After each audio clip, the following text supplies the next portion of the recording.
Today on Bridges, a story of tragedy, hope, and extreme forgiveness.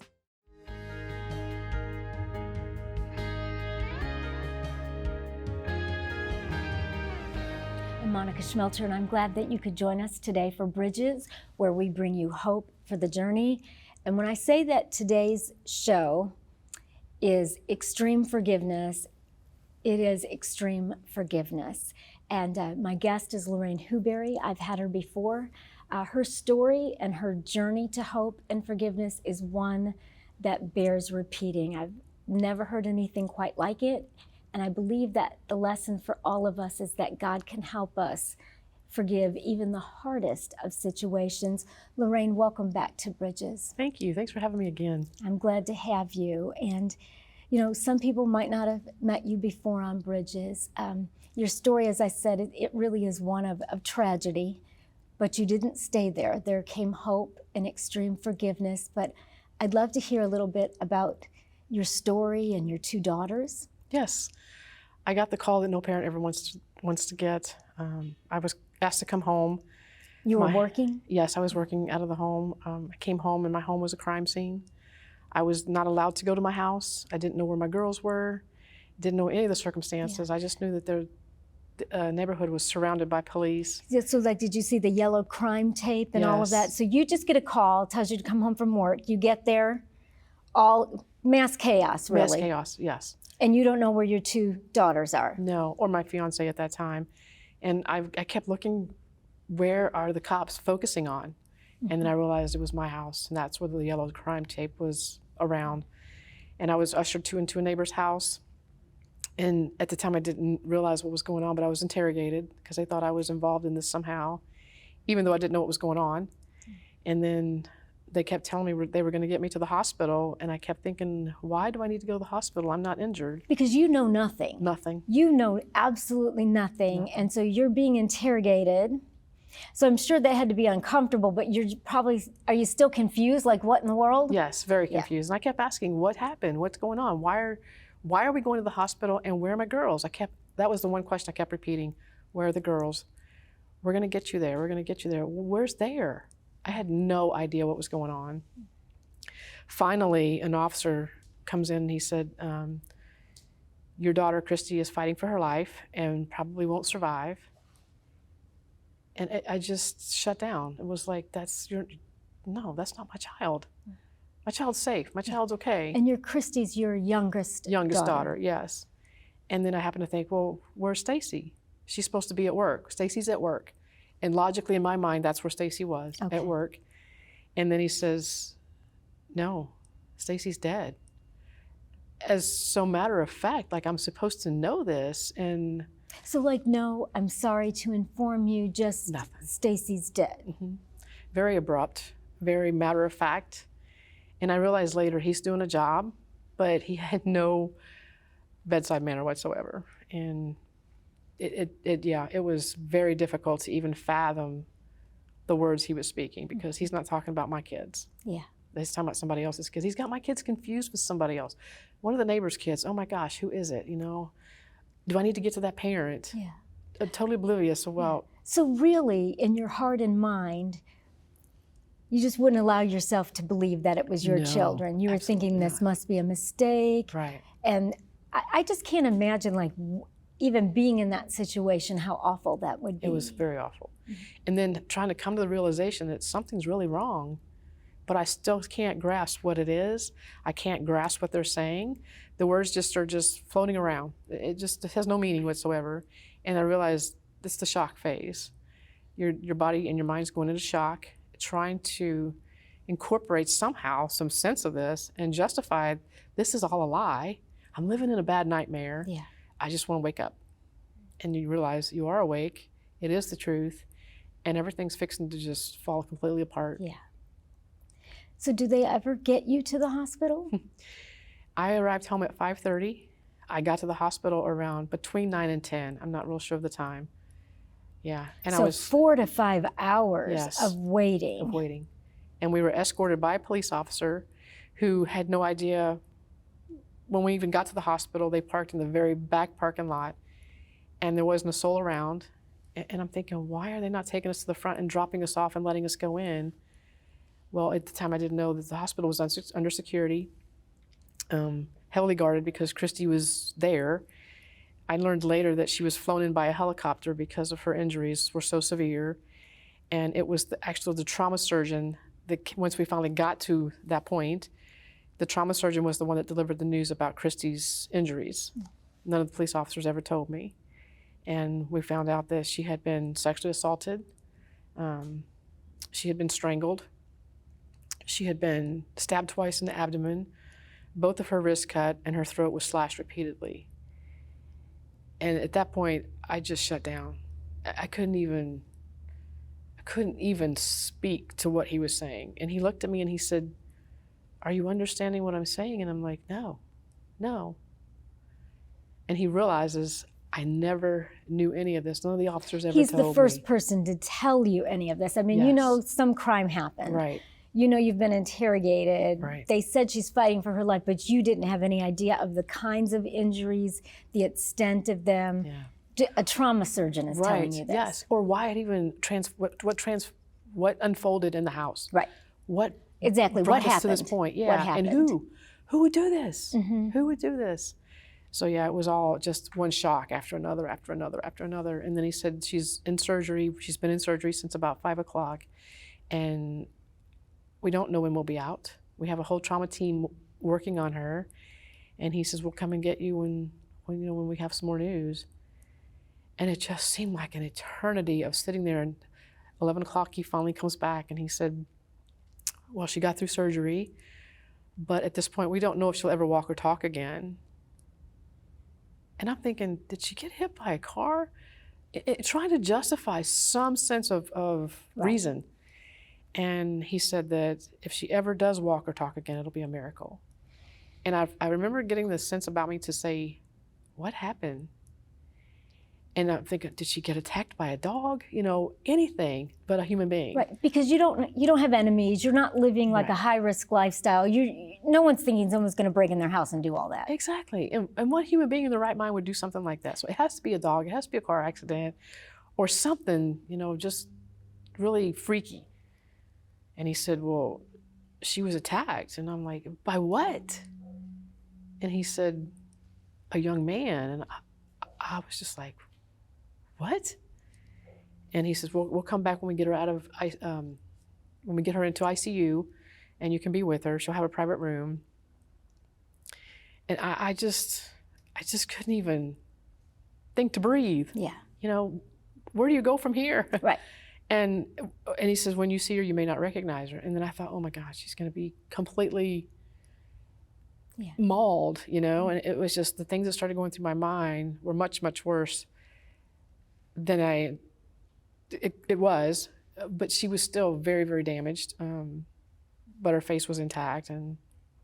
Well, you just don't know what to expect No. at that point. And so kind of the aftermath, because thankfully, Christy does live. Yes, she does survive. And she does walk and talk. She walked and talked 3 days after the surgery, the attack. So that was a miracle in the midst Yes, of this tragedy. Absolutely. Yeah. Absolutely. Yeah. How old was Christy at the time? She was 14, And Stacy? 16. 16. But Stacy? Stacy died. She was severely stabbed and lost her life immediately. And so the officers wouldn't let me in the house because it was still a working crime scene, and they had to retrace the steps of what had happened. Yeah. And so basically it was off limits. And Lorraine, you really lived in a quiet, suburban area. Yes. So this is not something that any of us think ever. No. And so we don't think our house is going to be a crime scene. So you're just trying to fight through this aftermath of what in the world, what's next? Did you have any idea of who might have come into the No. house and done this? Because I knew all of Stacy and Christy's friends. They always hung out at the house. They were always having fun, playing games. It was a place to hang out. So it never struck me as, and I kept thinking, they've got the wrong house. That doesn't happen in our house. We're a good family. We're good people. Yeah, I think sometimes as people we don't realize how numb and how shocking and how our minds just don't let us believe things when these tragedies happen. And your thought process shuts down. Right. And for you, it's really just starting to unfold. Were you suspected for a long time? Was your fiance? The police did, yes. The police suspected because he found the girls. He got home before I did and found the girls. But it turns out it was a neighborhood boy who was interested in dating Stacy, who was a 20-year-old young man and wanted to date a 16-year-old. I would have had a huge problem with that. And she wasn't interested. And he took that as, if I can't have you, nobody can. And became very possessive. And that, again, is just not something that any of us ever think about, right? Because there's tons of situations where people want to date someone or see someone and they say no and you move on. Right, exactly. Clearly, he wasn't at a place to be able to do that. No. But you didn't know that immediately, but you found that out later. Yeah. All of this, I mean, you're grieving, and then you're trying to help Christy, right? Recover, because you've still got one girl. Yes, and trying to focus on her and not focus on the really, awful things that Stacy went through, fighting for her life and trying to survive and protect her family. And it was 100% focused on Christy. Yeah. Is she going to get out of the hospital? Is she ever going to walk or talk again? And thankfully, and by the grace of God, she did. She did. And she's doing really well. But it was in those moments where you're questioning, how in the world are we going to get through this? Because it comes down to, I don't know what the next step is. I don't know what the next process is. What is the next step when something like that happens? Who in the world would know that? No. Did you ever think your fiance did it? No. Before so you knew that even though he came home first and found the girls, you knew that he cared for your girls and that would never happen. Absolutely. Absolutely. There was never a doubt in my mind. And the fact that the police, later we found out they were interrogating both of us separately. And it was then I realized they thought we were involved in this? Oh my gosh. But then you look at some of these, you hear some of these stories and it's like, I can see how they were doing their job. Yeah. They had to alleviate all all the Law enforcement has a very tough job. Yes. They don't enjoy any of this either. And it's tough for everybody, most for you, right? Because these are your children. This is your home that was once a sacred place and is now a crime scene. And so the aftermath. Oh, gosh. We were picking up pieces for years and years and years.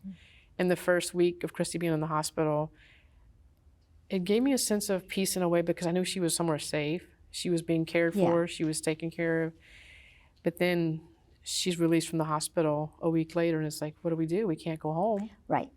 All of those things. We've got to take a break. I want you to stay with us. While this story is a huge tragedy, I did title it Extreme Forgiveness because God really walked Lorraine through a huge process. We'll be back in just a moment.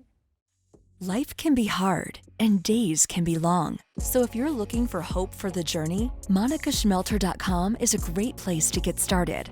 On MonicaSchmelter.com, you'll find Monica's teachings on demand. And if you're looking to really grow your faith, you'll find online extras are available with every teaching. So don't wait another day. Get started now at MonicaSchmelter.com, and you will find hope for the journey. Don't miss another episode of Bridges. Subscribe to our YouTube channel today where you can find all of Monica's latest teachings. Just visit youtube.com, search Monica Schmelter, and click subscribe. Once subscribed, click the bell icon to get notified when a new episode is available. Thanks for watching Bridges.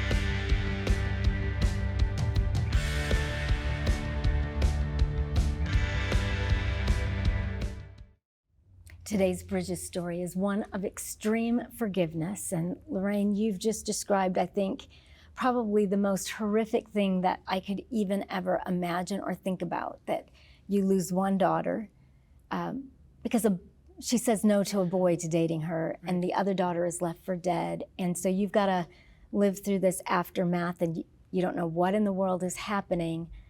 But I titled today's episode Extreme Forgiveness because somehow, some way, like not that day, you came to a place of forgiving. I did.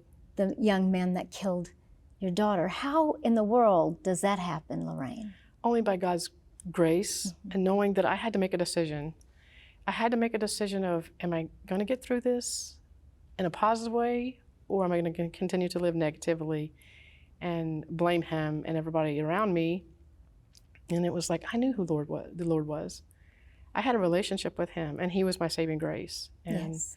knowing that I had to work through that, it wasn't just an instant, I forgive you and move on. Right. It was a process. Yeah. I'm so glad that you said that, because I think sometimes we say, you know, it does begin with a decision. Mhm.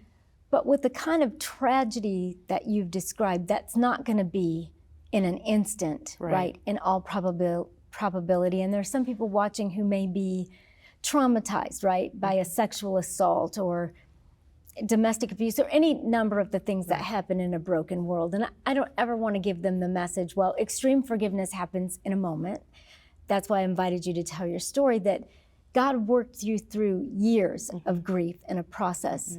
What did that look like for you and for Christy? For me, it was step by step, learning how to starting with forgiving myself. I carried a lot of guilt for not being there, for not protecting them. Because you were at work? Yes. Okay. And I'm their mother. I'm supposed to be their protector, and I wasn't there that time. And then the guilt of woulda, shoulda, coulda, you know, all those things that Satan attacks you with, and all the blame games. And I was like, I can't keep living in this realm of lies, because I did nothing wrong.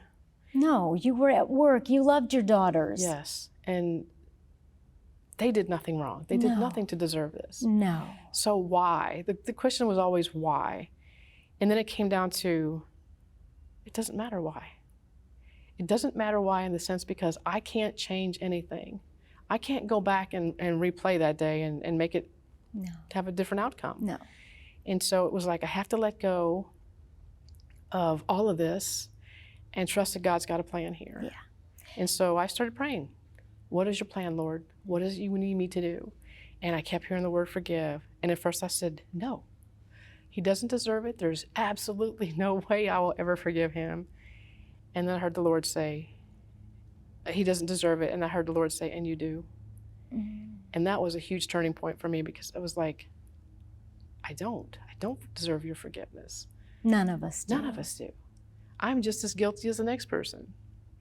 And it set me on a path of, okay, I'm going to work through this. So it started with just praying and coming to that place of giving up the why. Yes. Because really, there's not an answer to that question that would ever make you go, oh, I'm good. Exactly. You know, it's kind of like a lost cause. Yeah. You told me that there was a scripture Yes. that you hung on to. What was that? There were lots of them. It just went blank. I can't remember what it was. That's okay, because I wrote it down. Oh, did you? Awesome. You said it was Romans 12, 18, and 19. Do all that you can to live in peace with everyone. Dear friends, never take revenge. Leave that to the righteous anger of God, for the scriptures say, I will take revenge. Yes. I will pay them back, says the Lord. Yes. And that's a scripture I hung on to, because if he's going to take revenge, there's nothing more I need to do. Right. I need to let go of it, because I had people coming up to me saying, I can take him out. It's like, no, he's not worth that.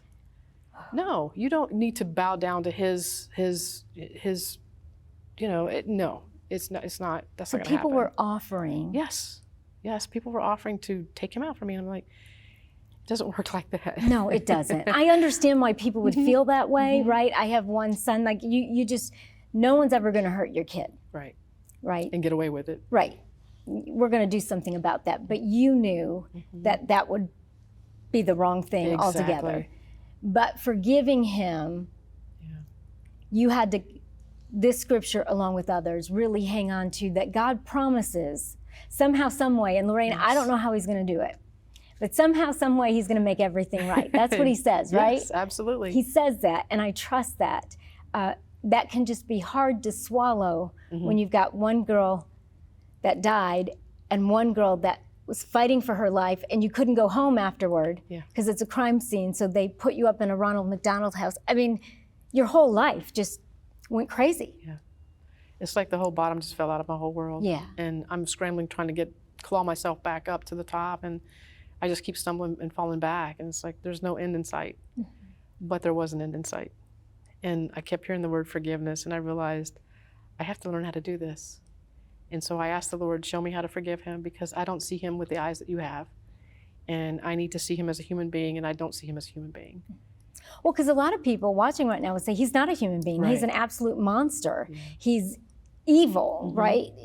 Like, we think, well, yes, we've done bad things, but like we haven't done that. Right. And that's true, and thank God we haven't done that. Yeah. But we have those feelings. So how did he walk you through the process? Reading scriptures and really understanding his meaning, the deeper meaning, not just reading over them, but diving into them and really pulling and gleaning from, what is God really speaking to me right now? And how is he going to change me? Because it starts with me. I have to learn to forgive me. I have to learn to change me. I have to learn to change my thought process, because the anger was so consuming. I can only imagine. It would just flare up out of nowhere. Yeah. And I began to realize that until I decide to make those changes and fully understand what God's saying here, then nothing's going to change. Yeah. And so it was really just leaning on him. And even in my weakest points, it's like, Lord, I can't do this. I can't forgive him. And he says, but you can. You can. And so praying through that and fighting my way through it, because everything in my body wanted to say no. And finally, I remember on January 29th, 2006, 2007, I think it was 2007, I just remember being in a dream state and talking to the Lord and said, Lord, I can do this. I can forgive him. I want to forgive him. I want to become the person you created me to be in this sense right now. And he says, you can do this, Lorraine, you can do this. I'm right here with you. And finally I said, okay, Lord, I'm just going to surrender it all. I forgive him. And the weight that was lifted off of me, it was like somebody just pulled a 10-pound board off of me and said, you're free to go. And I was like, wow, this is what freedom feels like? Yeah. I can do this. I did it. And I would find myself slipping back and saying, you know what? I can't do this. And the Lord said, but you did it. Yeah. You did it. Yeah. So there's no going back. Yeah. And I began to realize that, forgiveness is a freedom. Forgiveness is a choice. And forgiveness is beautiful. Yes. And God showed me who I was in that pain. Yeah. And because, we a lot of times think that forgiveness is about the offender. Right. But it's not. It's about obedience to God. Yes. And it's about freedom. Yes. It's about that gift. And that's very hard, right, to swallow in the situation that you were in. But you even remember the date because that was such a big thing, and you feel that lift. But Lorraine, I titled this Extreme Forgiveness because you took it further than just forgiving him.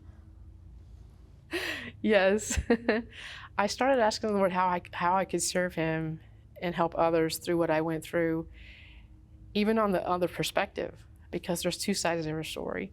And so I remember praying about it, and I got a call from a lady in Columbus who said, would you come and speak at our prison? And I'm like, no. And she goes, well, we really need you to come and share your story. And I'm like, how do you even know about my story?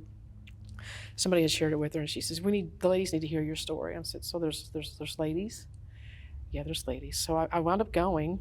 I didn't want to go, and I kept telling the Lord, I don't want to do this. That ministry turned into a prison ministry that lasted about 10 years. Wow. So you went right into the realm, right? Right into the world of crime and right, and caring for their souls and sharing your story. And I would think that would give so much hope, because I would think after you do some of those things, you might think God could never forgive, the person can never forgive. Right. But you're sharing that forgiveness, and it's touching their heart. Yes. And these are hardened criminals. They've done worse than what Paul did to the girls. And Paul, you started to pray for Paul. Yes, that was one of the things that helped me to learn to forgive him. I kept thinking about him. I kept thinking about his parents, his family. What are they suffering because of his actions? And what is his mental state? And it was after learning to forgive him or through the process of learning to forgive him, that the Lord said, I want you to pray for him. And I'm like, oh no. No way. Right, like extreme forgiveness is enough. We're not going to take this further. Right. But he's like, get on your knees and pray for him. And I'm like, okay, I hope he has a better life one day. Something really generic and stupid. And he's like, that's not a prayer. And I'm like, come on, Lord, I can't do that for him. He's like, but you can. Do you really trust me? Trust me, Lorraine. Do you really trust me? I was like, I do trust you. And it was through that process of overcoming the grief and realizing that he is human. And God told me at one point, he said, I created him just the same as I created you. He's my child. And it was like, oh, golly, that really puts it into perspective. So I began to pray for him, and my prayers got really lengthy and long and very detailed about his faith. And we were coming into a season where I didn't want to go, and that was the execution, because he was Because he got a life guilty. sentence. Yes, and his name is Paul. Paul Powell, yes, and he was sentenced to with capital murder charges, and the state of Virginia is an execution state. And so I'm like, Lord, I don't know if I can do this. And so we find ourselves in this season. We're getting to the point where it's getting closer and closer, and I'm diligently praying. And the Lord said, write him a letter and tell him you forgave him. And I'm like, no, not going to do that either. That was a whole process. And finally, I did write the letter. I didn't know if he ever got it because he never responded.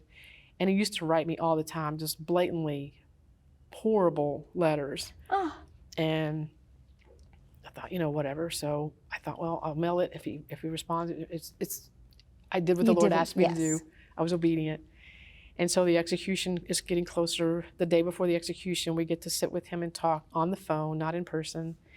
And I finally got to tell him, I said, I don't know if you ever got my letter, but I want you to know from me personally that I have forgiven you. And he broke down and he said, I don't deserve your forgiveness. And I said, but you do, because the Lord said you do, because you're a child of God, same as I am. And he said, well, I don't deserve it, Lorraine. We witnessed the execution, which was the most horrific thing besides losing Stacy and Christy's attack that I've ever witnessed in my life. But what came after that was God in the extreme. The day after, his attorney calls me and he says, Lorraine, Paul has one more message for you. And I'm thinking, here it comes. This is where it's going to be really, he's going to show his true colors. And he said he wants you to know he forgave himself. And that was my prayer, that he would find forgiveness of himself. If he's truly a child of God, he's accepted Christ as his Savior. This isn't some jailhouse religion. He's truly, truly forgiven or accepted the Lord, and he's forgiven himself. And I remember on the phone call with him the day before, I said, my prayer is that when I get to heaven, I'll see you. And the phone call ended. It was on a timer, so I had no idea until the next day that he had forgiven himself. Yes. And that was such a huge relief to me. And you knew that to mean that he had accepted Christ. Your prayers had prayed him through. And we're out of time. I wish we had more time, but you put this all in your book, Heal My Wounds, Leave My Scars. And it's an excellent, we just all need to hear it. And I want to thank you for coming, for being so brave, because you are the example of extreme forgiveness, Lorraine. Thank you. Well, you know what's even more amazing? In 2019, Christy forgave him. Thanks for watching Bridges.